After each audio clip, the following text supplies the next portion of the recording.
Bienvenue à vous dans ce nouveau numéro de Business Africa. Je suis Ruth Lago, voici les titres. À Madagascar, la croissance économique devrait atteindre un taux de 5% malgré la crise sanitaire. Selon les prévisions du groupement des entreprises de Madagascar, le secteur privé attend une réaction des autorités publiques. Au Kenya, 5% des véhicules seront électriques d'ici 2025, un projet qui permettra aux automobilistes de faire d'importantes économies et ainsi participer à la protection de l'environnement. Et dans l'extrême nord du Cameroun, la production de l'oignon est la principale activité et fait vivre des centaines de familles. Voici pour l'essentiel des titres. Avant la pandémie de coronavirus, l'économie malgache se trouvait sur une trajectoire ascendante. La dynamique s'est accélérée depuis 5 ans pour atteindre en 2019 un taux de croissance estimé à 4,8%, un niveau inédit depuis 10 ans. Et en 2021, le groupement des entreprises privées malgaches table sur une croissance de 5% en dépit de la crise sanitaire. Et pour y arriver, la participation des autorités publiques est attendue. Alors pour en parler, nous avons depuis Antananarivo Monsieur Thierry Rajoana, le président du GEM. Merci à vous d'avoir répondu à notre invitation sur Africa News. Merci à vous, bonjour. Quels sont les impacts économiques de la pandémie de coronavirus, plus particulièrement sur les entreprises privées malgaches? Madagascar était sur une trajectoire plutôt ascendante et malheureusement, l'année 2020, l'année de la pandémie Covid-19, a eu un impact catastrophique sur l'économie malgache, puisque nous avons connu officiellement une décroissance de 3,8%, ce qui n'était jamais vu depuis plus de 10 ans. Et à partir du moment où les marchés extérieurs se sont fermés, que ce soit au niveau des services ou au niveau des industries, cela a eu un impact immédiat sur l'économie malgache. Et pour ne citer que 2 secteurs majeurs, le premier c'est le tourisme, qui occupe à peu près 45 000 emplois directs et qui fait vivre plus de 300 000 personnes à Madagascar. Du jour au lendemain, nous avons eu pratiquement 0 touriste. Un autre secteur qui était aussi en fort développement, c'est les mines. Comme vous le savez, Madagascar produit du nickel et du cobalt, de l'ilménite. Nous détenons à peu près 6% de la production mondiale, non seulement à cause de la fermeture des marchés, en particulier chinois, américains, mais aussi de la forte baisse du prix du nickel qui atteint les niveaux historiquement bas en 2020. L'usine a fermé à partir de mars 2020 et donc ce qui a provoqué une forte baisse des exportations. Malgré les impacts de cette crise sanitaire sur l'économie malgache, vous prévoyez un taux de croissance de 5% cette année en 2021 et vous dites que l'État doit participer. Comment y arriver selon vous? Compte tenu du contexte mondial et des politiques économiques prises localement au niveau de Madagascar, nous doutons de la capacité de ce pays à atteindre ce taux de croissance de 5%. En tout début d'année, la Banque mondiale et le FMI ont émis des prévisions un peu plus modestes. Le FMI a prévu un taux de croissance de 3,2%. La Banque mondiale est un peu plus pessimiste et prévoit 2,1%. Mais nous pensions très raisonnablement qu'il était tout à fait possible d'avoir un rebond significatif de l'ordre de 5%, pour peu que les autorités adoptent une politique de relance keynésienne avec des investissements massifs dans le domaine des infrastructures qui nous font terriblement défaut, en investissant dans l'agriculture, en faisant en sorte, par exemple, que Madagascar, qui est un des plus gros consommateurs de riz au monde, le 3e par habitant, au lieu d'apporter 10% de sa consommation aujourd'hui, puisse très rapidement, dans un délai très très court, être autosuffisant et pourquoi pas exporter du riz en Afrique.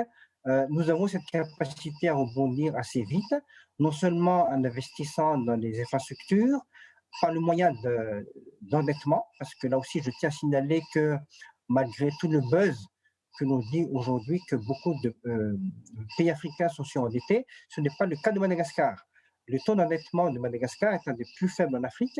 Il est de près de 40% aujourd'hui. Et tous nos partenaires techniques et financiers sont tout à fait d'accord que nous avons la capacité d'augmenter significativement notre endettement public soit en empruntant auprès des partenaires étrangers, soit en ponctionnant l'épargne nationale. Parlons à présent des prêts octroyés par les banques malgaches aux petites et moyennes entreprises. Est-ce que ces prêts pourront soutenir effectivement l'économie malgache? Des lignes de garantie ont été faites à partir d'emprunts de la Banque mondiale et qui ont permis de garantir jusqu'à 75% des crédits de trésorerie ou des crédits d'investissement, toujours de PME, PMI, et qui est une vraie bouée de sauvetage. Donc cette ligne de garantie vient d'être mise en place en début d'année. Il est vrai que la pandémie a pourtant démarré maintenant depuis 1 an, mais mieux vaut tard que jamais. Et nous pensons que ce matelas, cette garantie qui vient d'être mise en place, pourra d'une certaine manière, mais de façon limitée aussi, parce que le montant total est de 24 millions de dollars, ce qui représente un montant relativement faible, à notre avis, par rapport aux besoins de l'économie, mais c'est mieux que rien. Et nous souhaitons que dans un deuxième temps, une fois que cette ligne de garantie aura été totalement épuisée et quand on en verra l'efficacité, les autorités soient prêtes à l'élargir et à y mettre des montants importants supplémentaires. Merci à vous, Monsieur Thierry Rajaona, d'avoir accepté de répondre à nos différentes questions dans ce numéro de Business Africa. Merci à vous. 5% des véhicules seront électriques d'ici 2025. C'est un ambitieux projet lancé par le gouvernement kényan. Le pays d'Afrique de l'Est devrait accentuer sa politique environnementale sur la réduction des voitures à essence. La loi a déjà conquis des compagnies de transport qui roulent déjà à l'électrique. Raphaël Tavarnier et Kizi Azala. Regardez. Remplacer le moteur thermique essence ou diesel d'une voiture ou d'une moto par une batterie électrique, c'est ce que réalise cette jeune entreprise kenyane. En transformant des véhicules déjà en circulation, elle évite ainsi la construction de nouveaux châssis et permet surtout aux conducteurs de faire des économies. Le carburant est ce qu'il y a de plus cher dans ce pays à l'heure actuelle. Son prix continue à fluctuer et c'est un réel problème pour tous les propriétaires de voitures ou de motos. Nos véhicules sont électriques, ce qui signifie qu'on économise du carburant. Par exemple, une consommation de carburant qui équivaut à 15 000 shillings par mois représente seulement 1 000 shillings mensuels pour recharger la batterie. Cette initiative intervient alors que le gouvernement kényan s'est fixé comme objectif de faire en sorte que 5% de tous les véhicules immatriculés soient électriques d'ici 2025. Pour les compagnies de taxi, c'est une aubaine. Avec les véhicules électriques, ils réduisent leurs coûts et maximisent leurs profits.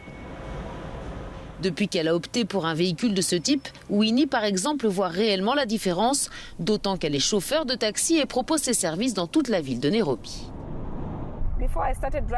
Avant de commencer à conduire ce véhicule électrique, j'avais une voiture à essence. En une journée, je pouvais gagner environ 3 000 shillings kenyans et 80% de cette somme était consacrée à l'entretien et au carburant. Avec ce véhicule électrique, je gagne plus d'argent, environ 3 500 shillings kenyans par jour. Et tout cet argent va réellement dans ma poche. Autre avantage, qui dit électricité, dit absence de fumée et donc protection de l'environnement. Et au Kenya, ce type de voiture n'est pas réservé aux villes. Dans la réserve nationale du Masai Mara, par exemple, c'est désormais à bord de véhicules électriques que se déroulent les safaris. Et enfin, à l'extrême nord du Cameroun, les jeunes ont décidé de rester dans leur village et faire de la production de l'oignon leur activité principale. Dans les villages de Waza, Doublé ou encore Makilangai, l'oignon est la principale activité et la production peut atteindre 300 000 tonnes par an. Un reportage sur place de notre correspondant Joël Kwam. Au Cameroun, dans la région de l'extrême nord, les jeunes ont décidé de rester dans leur village afin de faire de la production de l'oignon leur activité principale. C'est en fonction des moyens de chacun. En général, ça prend 4 mois pour produire ces oignons. Après avoir repiqué les pépinières, on pulvérise et après 2 mois, on vient labourer. Malgré la difficulté, Abba ne compte pas s'arrêter en chemin car ses oignons sont prisés à Kousséri et sur le marché tchadien. À Doublé, la culture demeure encore très archaïque car ici les producteurs ne disposent pas assez de moyens. Ici, tout se fait à la main. Ici là, c'est notre habitude. C'est pour cela que nous sommes là ici. Tu vois tous les jeunes qui sont ici calés au village. C'est parce que c'est les oignons qui nous ont gardés ici. Sinon, on peut voyager. On peut laisser nos villages, on peut partir à Yaoundé chercher l'argent. Les oignons produits par Algui sortent du marché local pour être vendus au sud du Cameroun. Ici à Maroua, derrière moi, des camions qui attendent des cargaisons d'oignons en provenance des localités de Godola, Makilingaï, Ouazao ou encore Doublé. Une production dans la région de l'extrême nord estimée à plus de 300 000 tonnes, ce qui fait d'elle la principale région productrice d'oignons au Cameroun. Des oignons qui seront destinés justement au marché local, notamment les villes de Douala, Yaoundé, Bafoussam, Bertois et au marché international, notamment avec le Tchad, la RCA, le Gabon, la Guinée équatoriale et d'autres pays d'Afrique de l'Ouest. Depuis Maroua pour Africa News Télévision, je suis Joël Honoré-Kouam.